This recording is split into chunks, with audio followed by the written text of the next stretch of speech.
The road to $500 starts now in 2026.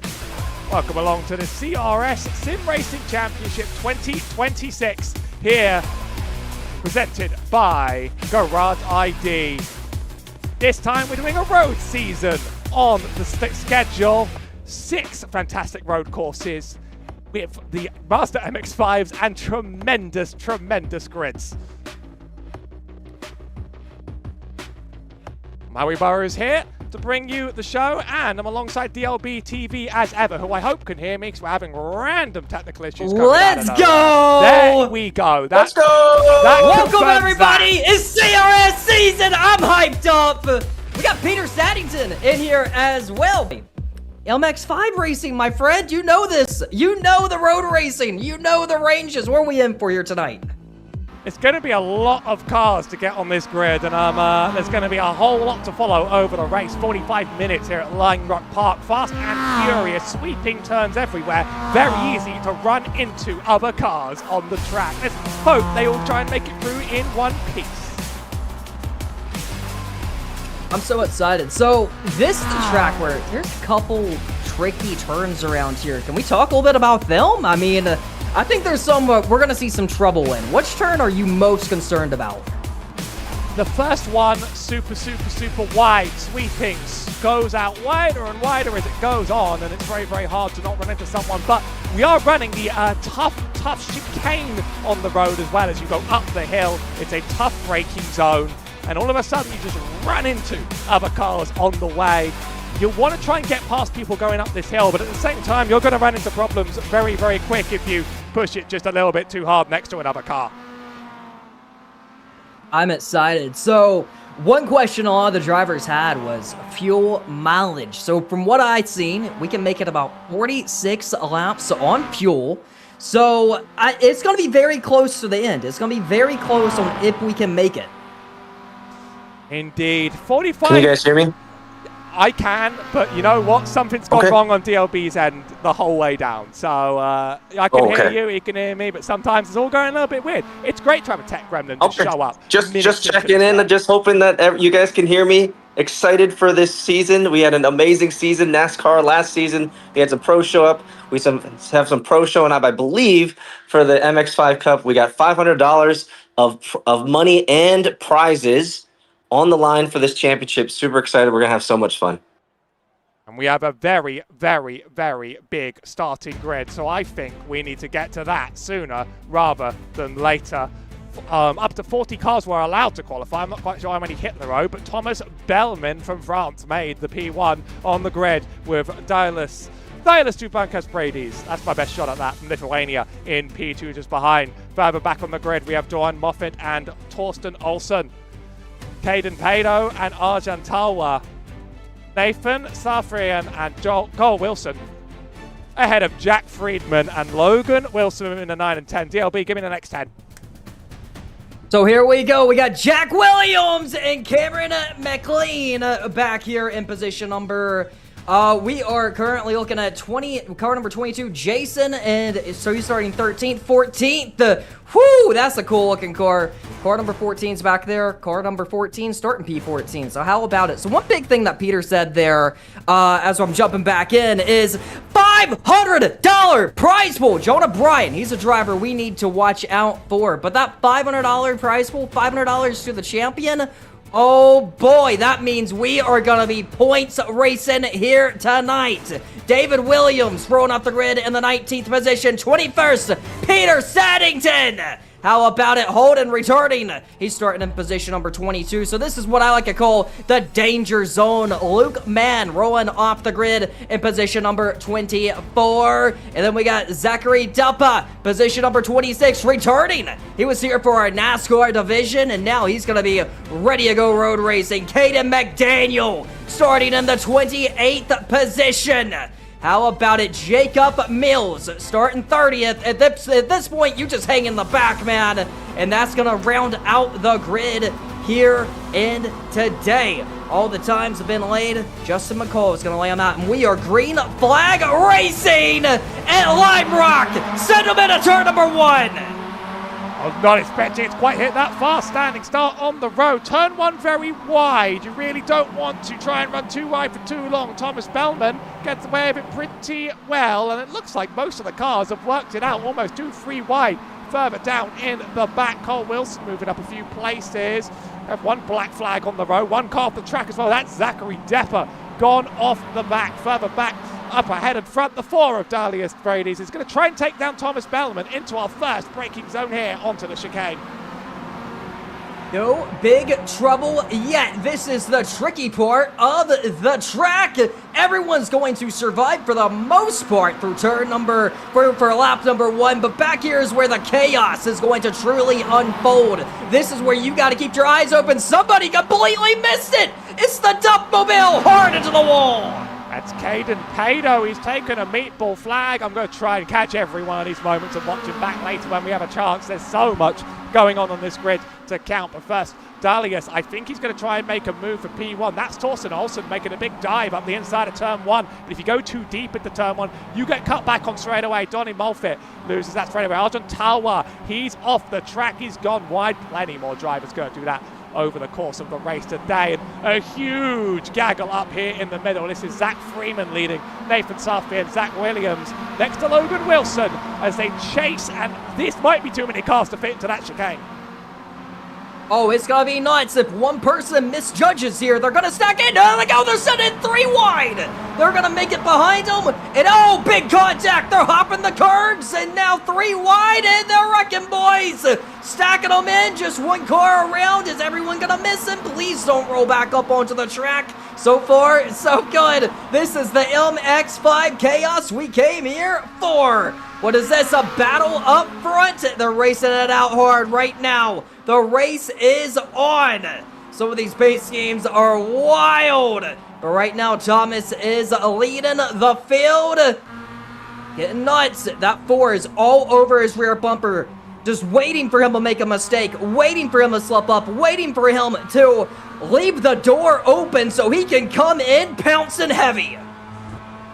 Few more drivers wrecking on the circuit. I'm going to have to try and get all the replays when we actually have time, because there's almost too much to go over in one go. But Dalius Braidis, I think, is going to be on the chase all race long. But it's actually quite hard to get passes really done here. That tough braking zone into the chicane is not a very good place to actually get yourself around other cars. Not too much space to go. Big turtle shells on both ends of the turn.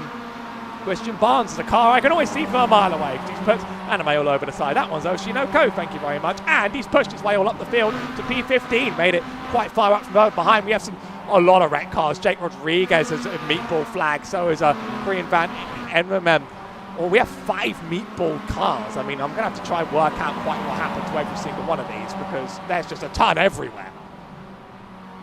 So Christian Burns is a driver in my DLB TV Racing League, and he really stands out on the road course races. He normally does stock car racing, so jumping over to the road side of things for the MX5 is something new for him. But these leaders are not going down easy, bumper to bumper. This race is only heating up by the lap. Peter Saddington is going to lose a position, but not without contact. Hopefully they all make it through. Peter Saddington in the Bitcoin machine is running in the 19th position. He put this event together. He's the owner of the Bitcoin racing team as well over in CRS. So he knows his way around a couple road courses. Now this is Caden Padu. What happened to him? I called it earlier. In that dump machine, did he just go off by himself or did something happen here? Obviously a lot of debris on the track, and it's almost like maybe his wheel shut up. Yeah, it doesn't seem like you really missed the mid-turn of that one unless you have no choice in the matter. Here's Logan Wilson. We're going to catch quite a few crashes on the road. This is a great tree there to block every view, but just sort of punts someone wide and then gets turned, trying to go 3 wide. Down there, never really a great place to be 3 wide on that area of the track. Try not to roll back onto the middle and you might be good. It is Alexander Rufus. We're going on board with him, but we're about to have a pass going into turn number 1. Will we see 3 wide? There's contact! Hard into the outside wall! The whole up front wheel has just came off of car number 28. Rufus is destroyed! Still replaying all these wrecks that happen one by one. Trust me, a lot happened on the field, and it's hard to catch all that live when you decide to stick 40 cars up here. I'm surprised that you could take a meatball up here, but oh, that big turtle shell, did that actually total the suspension? Yeah, he hit the turtle shell there so hard on this suspension that he just wrecked it completely. I've never seen that happen on MX-5. Here's Arbor Macalanato. I'm actually wondering if a similar thing maybe happened to him, because I didn't see the car stop on the way. But are those things that kill us as suspensions? You know, I think he might have done it as well. I'm keeping an eye. I mean, it says that up ahead, yeah, that blue car. Like, if you're hitting that suspension too hard, you're just getting your stuff wrecked. Road is one busy place. 39 minutes remaining. So, I'm going to ask you, Hallie, you've done a lot more road racing than I have. If you are running in one of these top 2 positions right now, and you got 38 minutes on the board, how hard are you pushing it for that track position? Are you just riding it out and maybe toying with the guy in front of you? Or are you giving it 100%? I think it's really hard to force an overtake here at Lime Rock without being a bit of a fool. You can sort of take opportunities that come to you, and obviously the amount of passes is going to be very, very high because there's so many cars on the field. But in general, I find this is quite a hard track to force passes on, or else we're going to do stuff like that. That's Christian Barnes getting knocked out wide, very wide, 3-wide attempt into the first turn. He's just going to get sent out into the distance. We'll take another look at that one on the replay. But I do think in a 45-minute race, you sort of do. I recommend you keep to yourself for enough time that you're able to be in the right place by the end. It's about consistency in a race that's this long. Oh, he turns in a little bit on a 21, and he's already there, and that's quite a big shock to that car. Getting the anime machine beat up around here. It looks like Logan Wilson maybe off pace. Maybe he's done some damage to that car. He's definitely slowing on this racetrack, but this is where the action is. Oh my goodness, coming to pit road. Dean brings it to the pits. Lots of cars on pit road with damage. Mainly suspension damage is what they currently have. Let's see what happened to him. He's going into the bus stop, and did he damage the suspension? He definitely clipped that curbing, and that did it for him. Suspension's broke done. The car. I'm surprised that so many cars are getting done, but no, she's just another one on the road. I think Argentala up ahead might also be a victim of that. I mean, usually you don't see this. Now, I will say, we're not usually running the exact same setup you see in the MX-5 fixed series on iRacing, because I don't see this very often, running baseline over fixed, which I think the difference has got to be kind of small, but maybe that suspension is so stiff that if you smash that turtle shell, you're done. Drivers did get a lot of time to practice out the track, time to sort of find that out, but even I'm being surprised by how much it's really happening around there, and no, she's just one of the other 50 victims we've encountered so far. There's a lot on the track. Johnny Moffitt, he may lose a position right there. Here is Logan Wilson trying to pounce on the CRS machine. Now, you might have seen the CRS machine in the MX-5 Cup race. Full season, he's running that CRS paint scheme. So that is a real paint scheme that you do see on track for the MX-5 series up ahead. He's going to try and make a move. Oh, he's going to bumper it deep. He had to bell off the gas. Keep from getting into the car in front of him. Nathan is on it, man. He has some battle scars on that car, and he's bringing that car a war here today. Peter Saddington broke the suspension, hit the curving too hard, and it is done. Bumpers off the car. Car is trashed. Who knows what's going on this track to follow the most? We still have 35 minutes, and it feels like we've experienced a whole hour's worth of racing. Well, important to know that top two have really split out significantly on the track now. Thomas Bellman has gotten almost a second out ahead from Dylas. He's going to quite enjoy having that gap to himself, I think. In good time, everybody else sort of running in these 1-2 car trains, looking to try and make their battles work for themselves.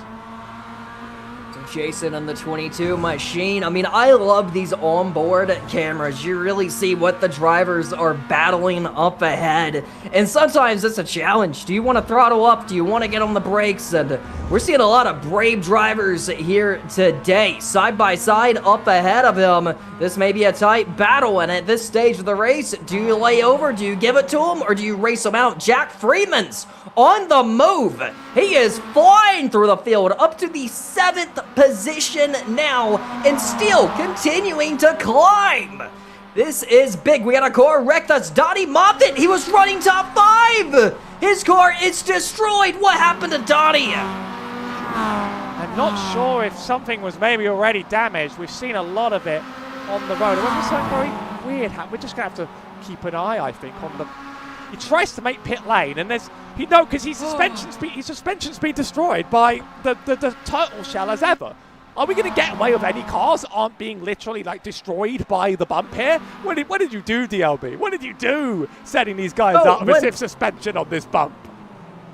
So, when I ran the Rookie Series race here about a month ago, which was one of my very few MX-5 wins, that's one challenge I did have this week. That one turn in the bus stop, it will get you. If you hit it too hard, it will break the suspension. I've seen guys doing it all race then, and obviously it's still happening now. It's if you hit it wrong, it will do some damage on these cars. 33 minutes remaining. So pre-race, we talked to Peter Saddington. He said $500 on the line for the champion. Somebody's going to have to get up on the wheel and go win this race and position themselves to go win the championship. I mean, this is a 5-round series.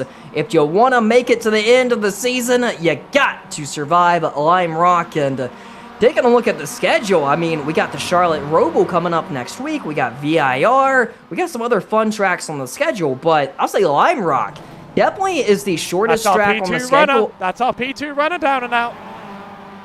Oh my goodness, is it suspension issues for him as well? Oh! It seems like it was broken before he got to the curve. I don't know if it's suspension issues. He may have just got off track. Is it done? He may be able to recover here. No, he's off pace, man. They're running into each other in front of him. Well, I can confirm he got all greedy. I gave you a dressing down for this. It turns out Rookie does use the baseline setup, so this is actually a thing that can happen to you in your Rookie races. But I've never seen it happen on this scale ever, where like this many drivers are just attacking the thing and getting themselves destroyed by it over and over. I tell you, I've never quite seen the amount of drivers getting wiped out that I've seen here. And I've done Rookie racing, the MX-5s around here too. Here's Cole J. Wilson. Is anybody... See, when you attack them that aggressively, like Torsten Olsen ahead, like you are sort of gambling. You are sort of putting the risk of this happening in your hands. In fact, those wheels are towed out a bit, but that's just how that is.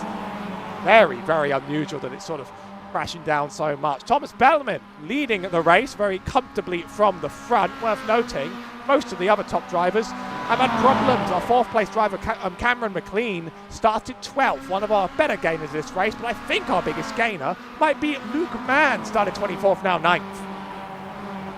So Luke Mann, I talked to him a little bit preseason. He was really excited to jump into this series and go racing with us, and he's been pumped up from day one. I look at him to potentially, be a championship contender. And up in front of Luke Mann is Jonah Bryan, another one of my oval drivers of my division that maybe doesn't go road racing like some of these other guys have. We got big trouble on the racetrack. It seems like we may have some carnage stacking in around here. That was Caden McDaniel. It took me a while to work out who that was on the road, but that started way earlier than that. That started even earlier than that.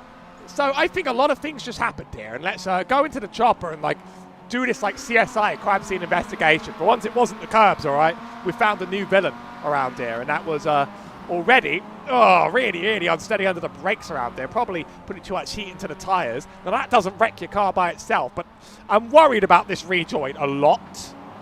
That was okay. So, gets away with it. Immediately just smacks another car. Wrecks 2 on the way out. Then gets bumped by another one.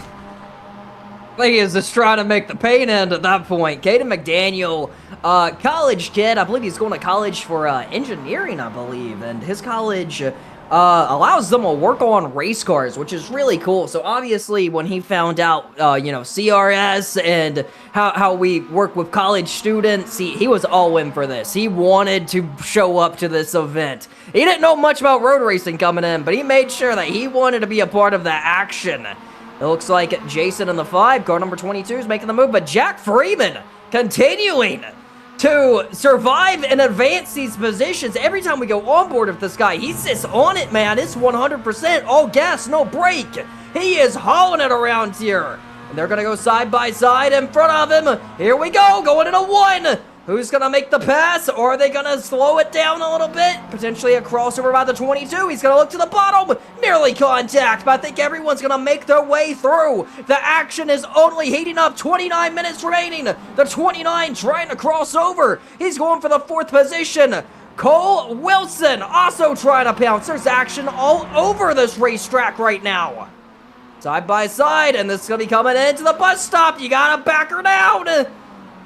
And it looks like Jason's going to get the pass done, but now can he hold off car number 19 of Cameron McLean? And there's a train coming behind him, and why that's happening is these guys are wasting so much time racing this out, going side by side, checking up for each other, making sure they don't wreck each other, that they're letting 5-6 cars come in behind them. Before you know it, you may lose 3 or 4 positions when you shoulda, coulda, woulda, just lost 1. Now, these first few corners are quite tricky because it's quite difficult to get the inside here and hold it. And even if you do, you have to clear completely by exit because all of a sudden, on the way out, oh, that is not great there from Cameron McLean. It keeps it pointing in one direction. You have the wrong side going into the next turn. And it's very hard to clear because you don't actually slow that much for the first turn. And when you come out, this is really your only long straight you get on the track. And it's not that long, is it? Only straight you get for a braking zone, and we've seen peril and horror happen to every single person going up the bump. And they've gotten away with it. They've been pretty clean and all right, but I mean, it seems as if the rule that I often hear, everyone always says it, I'm going to repeat just an old adage as if it's new news. In order to finish first you have to finish. That's what people say all the time, and I think it's very, very true when it comes to these cars. Cole Wilson moved for P2. Very good outbreak. So if you clear him in time, you're pretty good through the next few turns. He outbreaks, he clears in time. That's P2. It is looking to be an entertaining event. I think we are all hyped up for this one. Cole Wilson hanging on to the 2nd position. He has the 33 all over his rear bumper. Now, Cole has a ways to go to get all the way up to Thomas. But with pit stops potentially being on the table, some of these guys may play some strategy here. I mean, we talked a little bit before the race. Probably the call is going to be no tires. A lot of these guys may take tires. This may be a dive bomb incoming. Looks like it's all going to work out. That's going to be a clean, beautiful pass there by car number 14 as he's going to get around Jack Freeman. Jack has been on the move. That's the first time I've seen him lose a position there. Is he potentially fading as we continue? So what's very interesting about the pit stops around here is that, another move by Torsten Olsen. They're dueling for P2. Another driver, by the way, who I might have crashed out this race is Jack Freeman. He's dropping down the tower. Olsen holds out that position. So the thing about the pit strategy is very unlike NASCAR, where you expect a pit in the last season of CRS on this channel. A pit stop was mandatory, and there were choices to make. This is a race where you barely, if you fuel save, can make it to the end. The tires don't get impacted at all. You do not want to take them. So really, you don't want to stop at all. You want to save enough to not have that stop. You just lose about 20, 30, 40 seconds for no benefit if you have to make that stop. But if you push flat out for the whole race, you have to make that stop. If you knew to save from the start, you're in a really, really good place here. But how many people thought about that during their practice laps? I'm not sure. This duel is epic and never ends. We're doing the same thing up just behind for P4. That 14 has been climbing up this field just bit by bit in the hammer down car. He's got the inside. That gives you the best run out here down the straight. Look out for Jonah Bryan as they go possibly 3 wide further behind. Not quite. Jonah Bryan gets out of line. He should be able to sneak in ahead of Cameron McLean here. Not really enough space for his car though, and Cameron's going for it and get bumping. These cars do like their bumps. If he's clear here though, Cameron McLean backs out, and that's going to make it a single file line. Wonder what they're going to do up the hill. These cars are very, very drafty. They get a massive, massive slingshot when they're behind another car. In real life, they bump draft all the time down circuits. Heading up now to the uphill chicane. A 5-car train for P4. Almost a duck out of line for Jonah Bryan, but I think he knew better than that. Oh my goodness, the airtime he just got right there was wild. There's action all over this track. I would not imagine he got through there without doing damage. I would be very shocked if he didn't do damage. Check this out. We got Freeman off pace. A little bit of damage on his car. We seen him fading. Broke the car, obviously. Such a good run to, unfortunately, go to an end here. He's going to be next to hit pit road and go get his damage fixed up here. It's kind of hard to get to pit road sometimes, but my goodness. All right, is this where we've seen the airtime? We definitely seen some wildness in this race, and let's see, he's going to potentially hop the curb right here. Boom, that probably did it, and that, it's same turn, got everyone, I believe. It's really unusual that it's happening this often, and so many people are getting wrecked by it. I believe we had one from Matthew Bodgering as well, and whenever the replay starts on this part of the track, you sort of know what's going to happen, and that is a 1-2, takes that okay. It's that one that's getting people. It's the third one as you head up. He's another victim. He's lost suspension. That's a meatball flag. Zachary Depper as well, struggling on the back part of the track. Some of these cars look almost exactly the same, you know. I changed the angle and I'm like, what's happening? Is this actual contact? Yes, it's contact. What teammates? Ooh, that is wow. That is a rough break heading into that turn. We'll take a look on the chopper cam as Depper gets chopped up on his way in. That Dr. Pepper 21 flying in hot, tries to go for the inside. There's just not enough space for that move. And you're going to see him hit the inside wall. So, some action heating up here. Cole Wilson trying to pounce on what will be the second position. Let's see how hard Olsen's gonna fight. I try to hold off Cole Wilson. Oh, almost 2 tires in the grass that time. They're using up every inch of this racetrack with 22 minutes remaining. He's all over him, and he's gonna swing to the bottom of the track, and now it's gonna be about who can outbrake who going into turn number 1, and I believe, here we go, change for position number 2, but can he hold it? Wilson on the move. He says, all right, I may have something for the leader here, but obviously Cole has a couple battle scars on that car. He's definitely been to war like a lot of these other competitors have, and there's some damage on the front end. I don't think it's affecting them too much, so we have talked about a pit stop potentially coming up before the end. So typically, if you're stock car racing, let's watch this right here. It looks like everything's going to work out. If you're stock car racing, you hit pit road, you're sitting on pit box for maybe, you know, if you take no tires, maybe 7 to 12 seconds, you know, not very long. So here with the MX-5 car, how long are you expected to be sitting in that pit box? If you take only the minimum fuel, you'll be there for like about a second or so when you're out. If you take tyres, you're going to be there for the rest of the race, for the next 50 years. Just give it up. They're going to swap them one at a time. You're done. So you never, ever want to take those. These things could take a 2-hour endurance race without any swapping, really. But think about, like, 45 laps of fuel, around 45 laps of the race. You know, any fuel you're going to take is going to be like 1 or 2 laps worth. This is why I'm saying it's going to be such a disaster if some of these drivers end up stopping. They just get completely screwed. You know, there's sort of no chance for them. Well, if you need to stop, it sounds like a splash and go is about the only pit strategy you can really put on another the table. wrecked car there. Another wrecked car. And that was a fast one, Jason.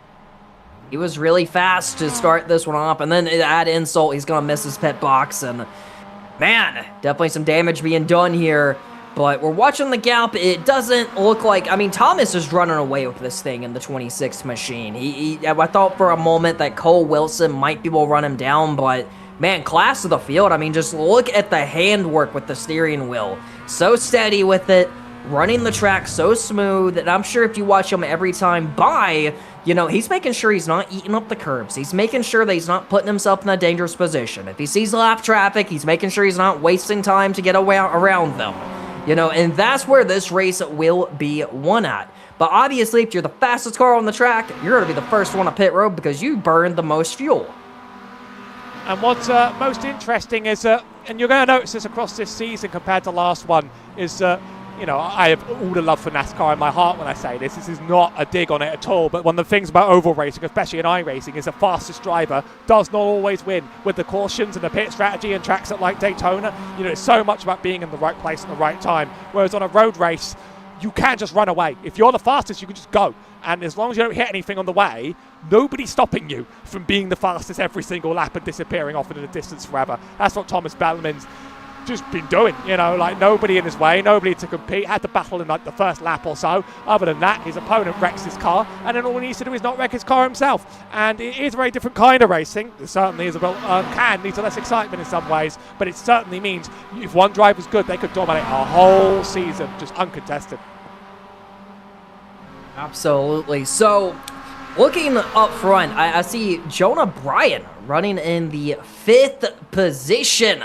A little shocked by this. He gained a lot of spots, you know, just kind of avoiding crashes. And not only that, he has a train of cars behind him that he has been able to fend off. Every charge, every attack, he has been able to keep these guys behind him. Now, Jonah, I said this earlier, he's known for being one of the more aggressive drivers. He's not quite Carson Hocevar aggressive, but he's gonna stick his car in some places that it may be a little close to call. He's going to race you a little harder than he probably needs to. He has a little dent on that front bumper. He's been hustling that car up to the front, but he's up to the 5th position. And I wonder if any of these guys are trying to save any fuel in this little pack as well. I mean, that's also a big question. Well, it's been a lot of carnage early on. The fast guys have rose to the top. We got 18 minutes remaining to race this baby out, and it's all about the show at this point, man. I mean, this has been one entertaining event. Nobody can argue how entertaining the CRS race has been here at Lime Rock. Waiting to see. I'm seeing a lot of these guys not really pop the curbs as aggressive anymore. It almost is like they want to stay away from it. They don't want to be the next guy to bite it. So they're trying to be more careful, but we are going to see a pass as the 33 of Olsen is going to get back around Cole Wilson. These guys, it feels like they've been about dead even the entire race. So nobody's really getting the upper hand right now. Look at that offensive drive into turn number 1. Definitely wanting to block that bottom and protect it. Keep Wilson from taking it. Will Wilson be able to hit that crossover? I think that's what he's going to go for right here. No, he's going to try to take him on the outside, but it's not going to quite work out. He's just going to look for his chance and strike again. I think these two have been basically at each other's throats for the entire race in one way or another.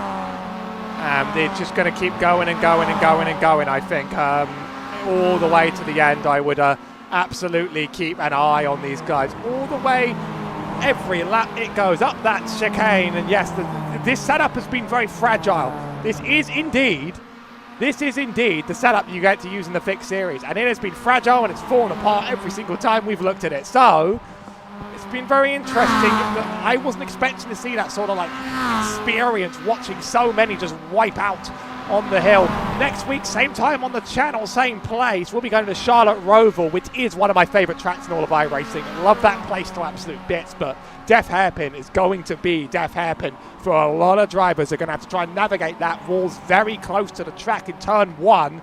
Try not to block the thing, but lots of potential to get good laps and some crazy passes into those big chicanes. Is Jack Williams, got a lot of fans in the chat, I see you, and he wants to try and make a move up the inside of the 19. Cameron McLean been in this pack for a little while. If he's alongside again, Cameron's going to get a way back, but I think he is just faster, just that little bit faster. And these cars are, oh no, Jack is still alongside.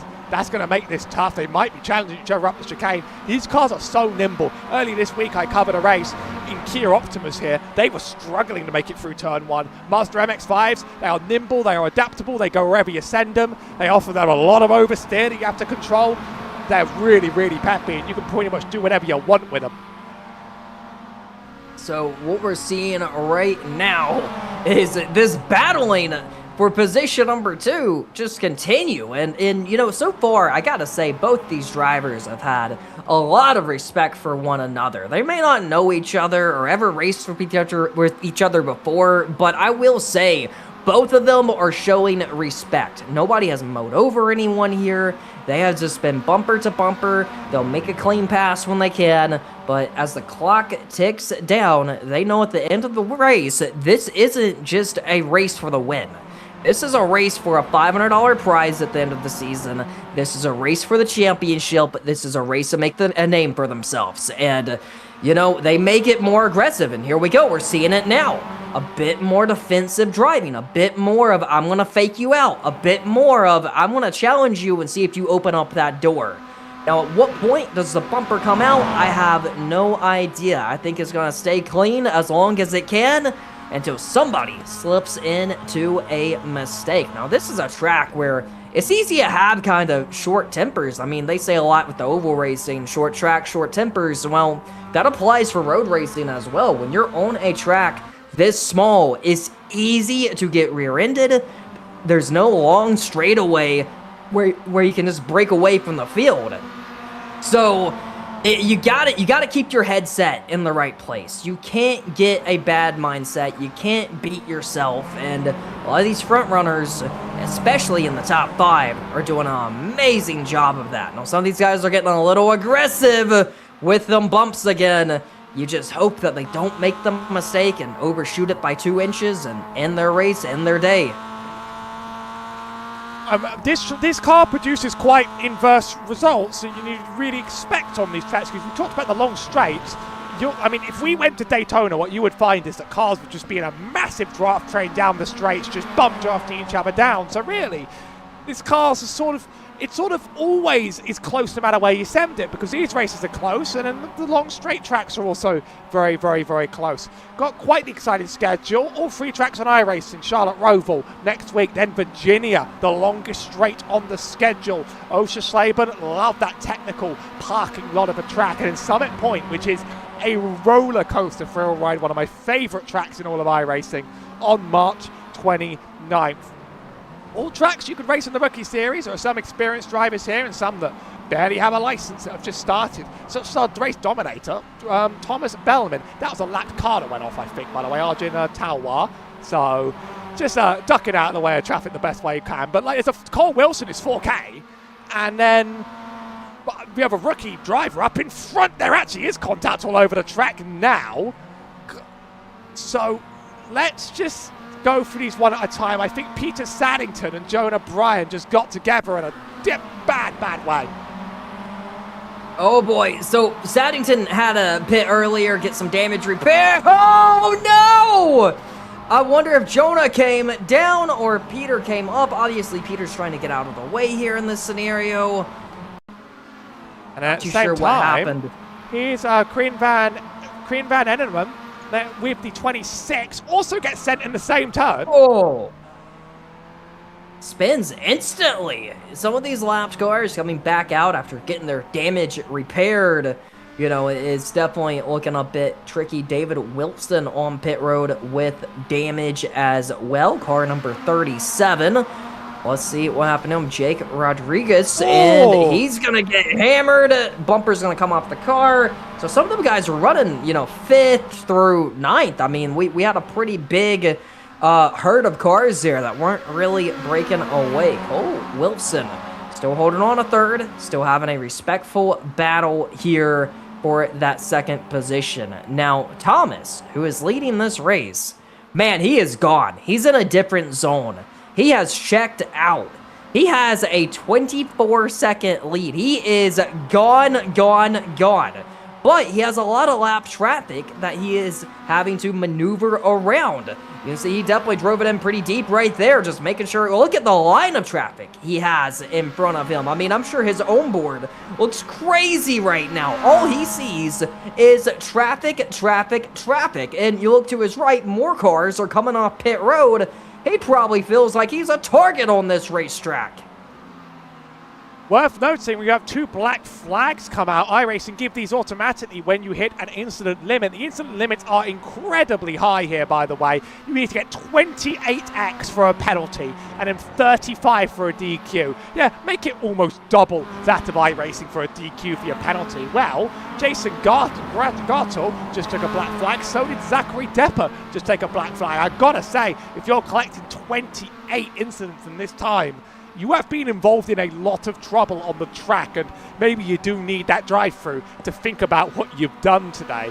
There have been cars running into each other everywhere, and the turns are deceptive, of course. At turn 1, you never really know how much space you have next to another car until all of a sudden it's just a little bit too late.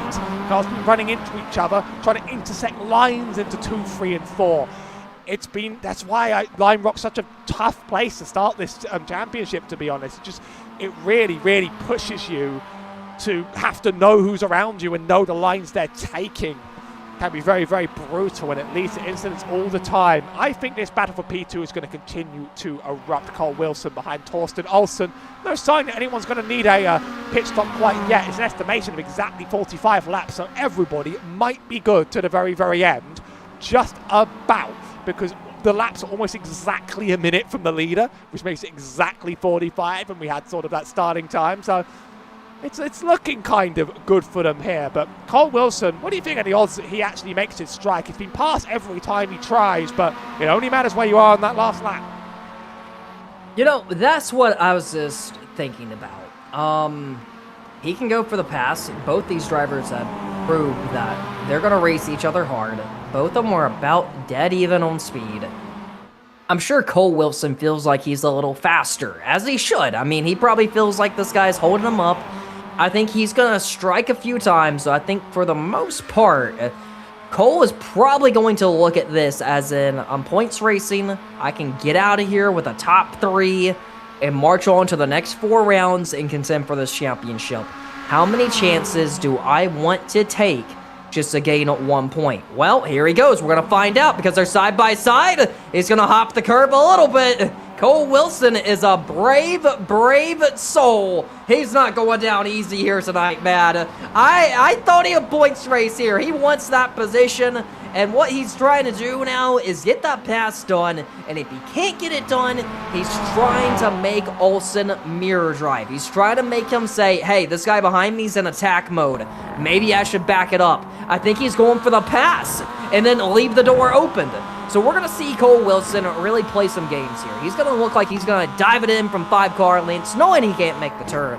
But what he's trying to do is scare Olsen into saying, okay, I'm going to overshoot it just to keep from getting rear-ended. And that's where that door will open. So definitely some mind games being played here with Olsen and Wilson as well. I mean, both these guys have been doing it all day. We've seen some very defensive driving, running all the way to the inside to block the bottom, or just overly dive bombing the turn. But turn 1 is definitely an opportunity for Cole Wilson. I mean, look at how much time he is gaining, time and time again. He is just sucking his way all the way to his rear bumper nearly every single time. But once again, I think if I was Cole Wilson, I'm points racing. I know the bigger pride's at the end of the line, and I'm keeping my eye on the leader just in case he gets involved in a crash. If he does, hey, I'm going for the win. But till then, I'm points racing this baby. It's looking dicey out there with time running out. It's going to be about 5 to 6 laps when they cross the line. So almost no time to really make up that gap. If you want to know how brutal this race has been, there were 8 drivers on the lead lap. A good number have been lapped in race distance, but only the top 12, from my recollection, are really running without having had their cars turn into a scrap heap at some point. Almost every car has had some damage, some wreck, some difficulty on the circuit. Some of our fastest drivers, some of our biggest competitors, our P2 starter on the grid, they've all been thrown out of it. David Wilson's another one now that just damaged his car, wrecked it out as well. It's been an absolute meat grinder for cars. I mean, someone get the car scrappers who like take them apart for parts and just take them to this track and tell them, hey, you have everything you ever wanted. So many MX-5 parts. Sell them all for parts. they would make a field day out of this. You'd get this race easily put under like 5 cautions for debris already. But we're in iRacing where the debris doesn't matter and the points are made up. Cole Wilson only has a few more laps to try and make his push, and I'm not really seeing the spark in him to try and go for it right this moment. He's tried it once or twice a little bit, but I do think he wants to have the mantra of go for the move, but definitely don't lose the race making a stupid mistake. So I think there's a few things we got to think about right now. Fuel mileage. If you are running tight, it's about time to hit pit road.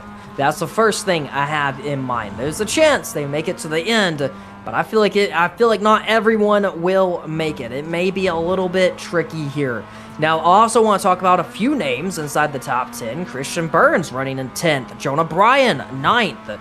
Logan Wilson in the 8th position. And Holden, car number 49. That's one I want to speak of. We remember he ran so good in the NASCAR division when we done that in Q4 of last year. Well, he's proven he's not only fast on the NASCAR speedways, but also on the road courses.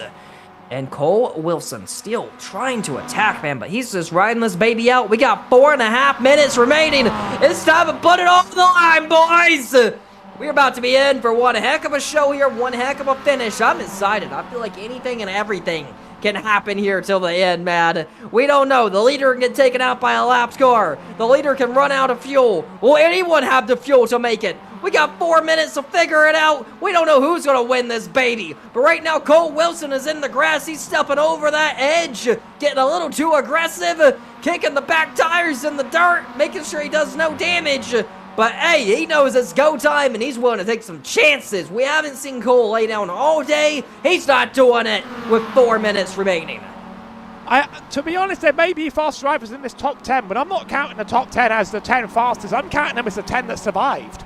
I think a lot of our fastest drivers have been wiped out today, but if you survive to the top 10, you get top 10 points. You know, it's always been the same. It's not always about just being the fastest. It's about being able to make it through everything on the track and also not wreck your car on the curbs. I think every car here has finally understood not to do this. Here comes Logan Wilson up the inside of the chicane. He's going to go side by side. Gonna need to try and outbrake in time. Decides to back out. Probably the smart move, that Charlotte car up ahead of Holden Rowe, keeping him there in tow. Now, up the hill, this is a really, really fun turn at the top of the hill. You have this west bend.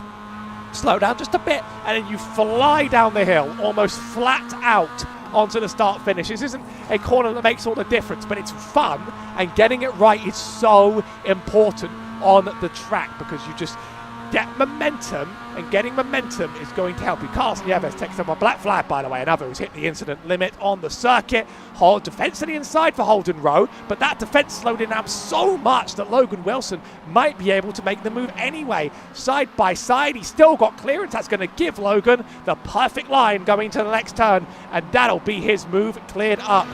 Only a few laps to go now, and Cole Wilson, it's now or never for him. We're seeing a couple cars hit pit road. I don't know if that's fuel mileage or damage, but we may be in that window. It's now or never if we are. 2 minutes remaining, and if I'm Olsen, man, I am mirror driving so much because I can only dictate what's outside my front windshield. But behind you, you never know if you're about to get nuked around any corner, and you got to be on your toes for that very reason. You know at any point that Wilson is close enough.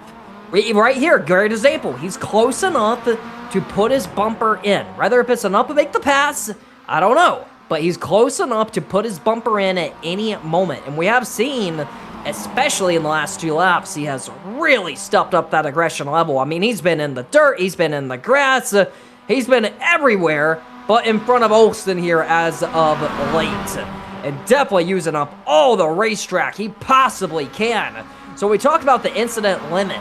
A lot of the time, these guys getting disqualified, yes, they may have crashed a car or two, but if you're consistently hitting that grass, you're getting X's every time you do so. And that's counting as incident points. That is bringing you closer and closer to getting disqualified or getting a penalty. I'm sure Cole Wilson is watching right now how many incidents he has and making sure he doesn't hit that limit. 55 seconds remaining. He's running out of time, and I'm not anticipating the move gets done. The lap's so short around here. Let's celebrate Thomas Bellarmine, though, for being the driver in first that you saw right away, and then you never, ever needed to see again on the track. He's lapping more. Only 6 drivers on the lead lap, and he's trying to claim even more. There's a road to $500 at the end of this rainbow, and this could be a spectacular way to start your season. And I'd keep an eye out for this car to potentially dominate the rest of the rounds. Lap cars getting out of the way. They know they don't want to wreck a leader on his last lap right now, and they're only 5 on the lead lap. Absolutely brutal domination of the field. Some of the fastest laps by far, not challenged by any. Thomas Bellarmine is going to easily take round 1 here in CRS 2026. Thomas Bellarmine off the final turn. He's going to be victorious at Lime Rock. He gets it done. $500 on the line. His ticket has been punched. 4 rounds remaining. Victorious. Thomas gets it done from Lime Rock. What a day. What a race. Now the battle for position number 2. Whew, it looks like Olsen has really put a gap here. Both some lap traffic ahead. Will it be enough to hang on to that second position off the final turn? Olsen, position number 2, followed by Cole Wilson, rounding out the top 3. Interviews will be coming momentarily. Well, it certainly was about as attrition heavy as we figured it was going to be here on the track. Here's your finishing results on the road. Thomas Bellarmine finishes that race in P1. Torsten Olsen in second in the 33 car, 33 seconds back, and drivers only back to Jack Williams were able to stay on that lead lap because Cameron McLean just got lapped on the last one. Logan Wilson ahead of Holden Rowe, Jonah Bryan and Christian Barnes. Will Schmidt, Jesus Tunon and Carlos Nieves make up 11 to 13, and we have Zachary Depper, Dylas Venkes Brenes and Noel Dean ahead of Luke Mann, Jack Freeman, Arjun Tawa and Matthew Bodgering. We're enjoying wrecking our cars over the line. I fully respect that activity entirely on the road. Ahead of Arbor, McCullough Nato, Jason Gartel, Nathan Safian, Caden Pado, Jacob Mills, David Wilson, Brian Van Elman, Justin McCall, Alexander Ruffus and Jake Rodriguez. These are all drivers who got wrecked out very early in that chicane. And Peter Saddington, Caden McDaniel and Donnie Moffat. First, actually, to take damage and not return to the track. So, Charlotte Roval, next week, we talked about that one. Oh my goodness, we're going to have some power in them. I mean, I feel like we're going to have so much more throttle time in that race. It's going to be nuts. So I'm going to move Thomas up here, and we're going to get our interview on the way, and we're going to be good to go. Thomas, my friend, you got a copy. You just won at Lime Rock in domination fashion. How does it feel? Yeah, honestly, it feels really good. Pretty solid night tonight. I was feeling good going into this track. I always feel pretty good racing at Lime Rock, and, we hit our marks, had a little bit of fuel saving to do to make sure we didn't have to pit at the end, and everything went to play, and got the win tonight. Absolutely. So before the race, Peter Saddington announced that there is $500 on the line for the champion. Are you eyeing that already off round 1? Yeah, I'm definitely eyeing it. That's gonna be a huge motive to try to keep pushing for the rest of the season. Obviously I'm trying to find funds for my real racing, so it's going to add up to it. But, I'm glad to be part of this championship and really had a lot of fun tonight. Can't wait for next week. Well, we say names are made here. Thomas, tell me a little bit about your real life racing. What do you do there? Let the people know. Yes, so I've been racing now for probably 2.5 years. Started out in sim racing and went to Spec Miata before going to VTech. Took a gap year, got a job, and used those funds to pay for it. And then I got lucky a few months in, won the Racing Prodigy Championship online and got one of those seats to go race last year for a fully funded season. And now I've just announced that I'll be racing in a Sebeco NPO1 for this year. So really excited stuff ahead and excited to get going. Absolutely. Congratulations, Thomas, on being victorious from Lime Rock. Thank you. Have a good night. We're going to move in next. Cole Wilson. Cole, you got a copy, my friend? Yeah, I got you. Well, you got a top 3 run. We seen you. You were definitely hauling it there at the end. Do you think you had anything for the second position, or are you just points racing? Yeah, I definitely threw away a chance of getting second. A lot of mistakes near the end of the race. But overall, great day. A lot of fun battling there with the 33 car. Just tried to not wreck out. Had to be really careful in the bus stop chicane. There was a big curb, easy to destroy your car in. So just had to be smart and not wreck. And it was a lot of fun. So we got the Charlotte Roval next week. What's the mindset going into that one? I mean, we were just talking. There's a $500 prize on the line for the champion, and obviously you're in the hunt now. You're in the hunt for the money. So what's the mindset for the next 4 rounds? Is it go out, be aggressive, try to stack some wins, or are you points racing to the end? Well, this track here, Lime Rock, is probably my weakest, I'd say, out of the rest of the schedule. So hopefully gonna be able to qualify a little better and have a chance to go for some wins and be the champion. Absolutely. Congratulations on a podium finish, Cole Wilson. All right, thank you. We have Olsen joining us now, who finished in the second position. How was it holding off Cole there at the end? He was charging hard on your back bumper all race. Yeah. Oh my God. I mean, that was, I'm so sweaty right now. Holy hell. It's been a while since I've had a close fight like that. I don't run Miatas that much. And just when you have someone in the toe like that, no matter how good you are, it's hard to break it. But it was just sort of keeping my head calm and building consistency lap by lap. You know, it sort of got better at the end. I was making mistakes in the beginning, but they smoothed themselves out. And I managed to have good tight lines and kept the place all the way through.